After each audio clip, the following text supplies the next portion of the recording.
Producers association തെരഞ്ഞെടുപ്പ് പരസ്യ ഏറ്റുമുട്ടലിലേക്ക് നീങ്ങിയിരിക്കുകയാണ്. അതോടൊപ്പം തന്നെ തെരഞ്ഞെടുപ്പ് കോടതി കയറുകയും ചെയ്തു. ഈ പശ്ചാത്തലത്തിൽ സംഘടനയുടെ മുൻ ജനറൽ സെക്രട്ടറി ശശി അയ്യൻചിറ മാതൃഭൂമി ന്യൂസിനൊപ്പം ചേരുകയാണ്. പരസ്യ ഏറ്റുമുട്ടലാണ്. ഒന്ന്, സാന്ദ്ര തോമസ് ആണ് ഒരു പ്രധാനപ്പെട്ട തർക്കം ഉന്നയിച്ചിരിക്കുന്നത്. എന്താണ് ഇക്കാര്യത്തിലുള്ള നിലപാട്? നയമനുസരിച്ച് അല്ലെങ്കിൽ ന്യായം അനുസരിച്ച് 3 സെൻസർഷിപ്പ് കാർഡ് ഉണ്ടെങ്കിൽ, നമ്മുടെ പടം 3 സെൻസർ ഉണ്ടെങ്കിൽ സ്വാഭാവികമായിട്ട് ഈ സ്ഥാനമാനങ്ങളിലേക്ക് മത്സരിക്കാം. എക്സിക്യൂട്ടീവ് മെമ്പറാണെങ്കിൽ 1 മതി, ഭാരവാഹിയാണെങ്കിൽ 3 എണ്ണം വേണം. അതനുസരിച്ച് സാന്ദ്ര തോമസ് പൂർണ്ണമായിട്ട് എലിജിബിളാണ്. അത് തള്ളിക്കളയാൻ പാടില്ലായിരുന്നു. ഒരു കാരണവശാലും സ്ഥാനത്തിരിക്കുന്നവർ കുറച്ചും കൂടി മിതമായ ശൈലി ഉപയോഗിച്ച് അവർ ബിഹേവ് ചെയ്യണമായിരുന്നു. അങ്ങനെയാണെങ്കിൽ ഇത് കോടതിയിൽ പോവില്ല.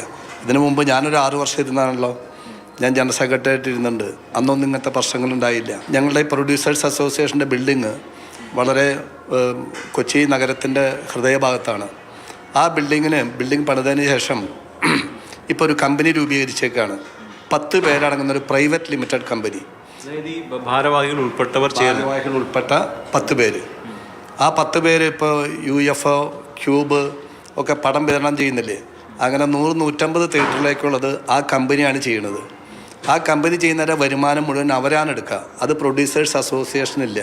പ്രൊഡ്യൂസേഴ്സ് അസോസിയേഷൻ ഒരു ട്രസ്റ്റാണ്, ചാരിറ്റബിൾ ട്രസ്റ്റാണ്. ആ ട്രസ്റ്റിൻ്റെ ബയലോ പ്രകാരം 5 പൈസ ഇന്ന് നമ്മൾ എടുക്കാൻ പാടില്ല. ആ കമ്പനി ഉണ്ടാക്കാൻ ഒരു ജനറൽ ബോഡി തീരുമാനമോ ഒന്നുമില്ല. പല പ്രൊഡ്യൂസർമാർക്ക് ഏകദേശം 300-365 മെമ്പേഴ്സ് ഉണ്ട്. പല പ്രൊഡ്യൂസർമാർക്കും ഇത് അറിയില്ല ഇങ്ങനൊരു സംഭവം നടക്കുന്നതായിട്ട്. ആരാണ് ഇതിന് നേതൃത്വം കൊടുക്കുന്നത്? അത് മേനക സുരേഷ് കുമാർ തന്നെയാണ് അതിൻ്റെ ലീഡർഷിപ്പിലുള്ളത്. അവർ അടങ്ങുന്ന ഒരു 10 പേരുടെ കമ്പനി ഉണ്ടാക്കിയേക്കാണ്. ഇതിൻ്റെ ലാഭം മുഴുവൻ അവരെടുക്കുകയാണ്. ഇതിൻ്റെ കണക്കൊന്നും കാര്യങ്ങളും അവിടെ ഇല്ല. അവിടെ ഇപ്പോൾ ഏകദേശം എൻ്റെ അറിവ് ശരിയാണെങ്കിൽ 6 റൂമെങ്കിലും ഓരോരുത്തരുടെ കസ്റ്റഡിയിലാണ്.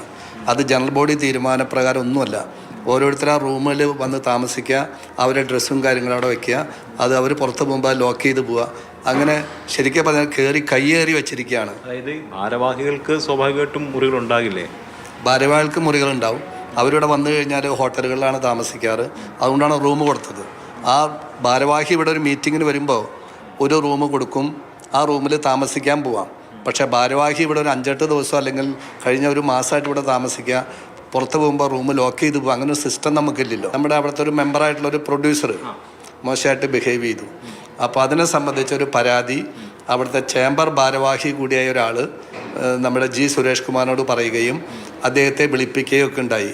അദ്ദേഹം പോയി സംസാരിച്ചു. സുരേഷിന് അതിൻ്റെ ചില തെളിവുകൾ കാണിച്ചു കൊടുത്തു എന്നാണ് ഞാൻ അറിഞ്ഞത്. അപ്പോൾ ആരാണ് തെളിവ് കാണിച്ചത്? ആ സ്റ്റാഫാണ്, ഒരു സാധാരണ സ്റ്റാഫ്. അയാളെ പുറത്താക്കണം എന്നുള്ള ധാരണയിലാണ് ഇപ്പോൾ അസോസിയേഷൻ്റെ ഭാരവാഹികൾ മുമ്പോട്ട് പോണത്. പിന്നെ പറഞ്ഞു അയാളെ ഞങ്ങൾക്ക് വിശ്വാസമില്ല എന്ന് പറഞ്ഞു. അപ്പോൾ ഒരു തെളിവ് ഒരു സാധാരണ ഒരു പ്രൊഡ്യൂസ് മെമ്പർ കാണിച്ചു കൊടുത്തു കഴിഞ്ഞാൽ അതിനെ വിശ്വാസത്തിലെടുത്ത് കാര്യങ്ങൾ തീരുമാനിക്കാനും അതിനെ മുമ്പോട്ട് കൊണ്ടുപോകണമെങ്കിൽ ആരാണ് ആ തെറ്റ് കാണിച്ചത്, ആ തെറ്റ് കാണിച്ചവരെ അസോസിയേഷന് പിടിച്ച് ബലമായി പുറത്താക്കുകയാണ് വേണ്ടത്. അതാണ് ഞാനൊക്കെ മനസ്സിലാക്കിയിരിക്കുന്ന ഒരു സിദ്ധാന്തം. തെറ്റാര് ചെയ്യുന്നു അവർ പിന്നെ അസോസിയേഷനിൽ നിൽക്കാൻ പാടില്ല. ഈ സാന്ദ്ര തോമസ് നേരത്തെ തന്നെ ആരോപിച്ചിട്ടുള്ളത് ഒരു കൂട്ടം ആളുകൾ കൈയടക്കി വെച്ചിരിക്കുകയാണെന്നുള്ളതാണ്. അതെ, അത് ഏകദേശമൊക്കെ ശരിയാണ്. ഇക്കാര്യത്തിൽ സാന്ദ്ര തോമസിന് പിന്തുണയുണ്ട്. സാന്ദ്ര തോമസ് ഇപ്രാവശ്യം ഇലക്ഷനിൽ നിന്ന് ജയിക്കുന്നതാണ് ഞാൻ വിശ്വസിക്കുന്നത്. ഞാൻ എന്തായാലും നല്ല പിന്തുണ കൊടുക്കാൻ ഉള്ളൊരു മനോഭാവത്തിലാണ് ഇരിക്കുന്നത്. നല്ലൊരു സമിതി വരണം. ഈ കണക്കിന് കുഴപ്പമുണ്ടാക്കുന്ന അല്ലെങ്കിൽ ഈ 10 പേരുടെ കമ്മിറ്റി പിരിച്ചുവിടണം. ചാരിറ്റബിൾ ട്രസ്റ്റ് എന്നുള്ള നിലയ്ക്കുള്ള അതുപോലെ അറിയാതെ ഒരു ജനറൽ ബോഡി തീരുമാനം എടുക്കാതെ 10 പേര് കൈയടക്കി വെച്ചിരിക്കുന്ന ഈ ലാഭവും അതെല്ലാം തിരിച്ച് കണ്ടുകെട്ടണം അസോസിയേഷനിലേക്ക്. അതിനുള്ളൊരു കമ്മിറ്റിയാണ് ഇപ്രാവശ്യം ഇലക്ഷനിൽ നിന്ന് ജയിക്കേണ്ടത്. സാന്ദ്ര തോമസിനോട് നീതികേട് കാണിച്ചു എന്നുള്ളതാണ് ശശി അയ്യൻചിറ പറയുന്നത്. അതോടൊപ്പം തന്നെ ഗുരുതര ആരോപണവും ഉന്നയിക്കുന്നുണ്ട്. നിലവിലെ ഭാരവാഹികൾ ചേർന്ന് 10 പേർ ചേർന്ന് ഒരു കമ്പനി ഈ പ്രൊഡ്യൂസേഴ്സ് അസോസിയേഷനിൽ സമാന്തരമായിട്ട് രൂപീകരിച്ചു. അത് ലാഭമുണ്ടാക്കാൻ വേണ്ടിയുള്ളതാണെന്നുള്ള ഗുരുതര ആരോപണമാണ് ശശി അയ്യൻചിറ ഉന്നയിച്ചിരിക്കുന്നത്. എന്തായാലും നിലവിലെ തെരഞ്ഞെടുപ്പിൽ സാന്ദ്ര തോമസിനായിരിക്കും പിന്തുണയെന്നും അദ്ദേഹം പരസ്യമായി പ്രഖ്യാപിക്കുന്നു. ജോയ്സിയാനൊപ്പം എസ് അരുൺ ശങ്കർ, മാതൃഭൂമി ന്യൂസ്, കൊച്ചി.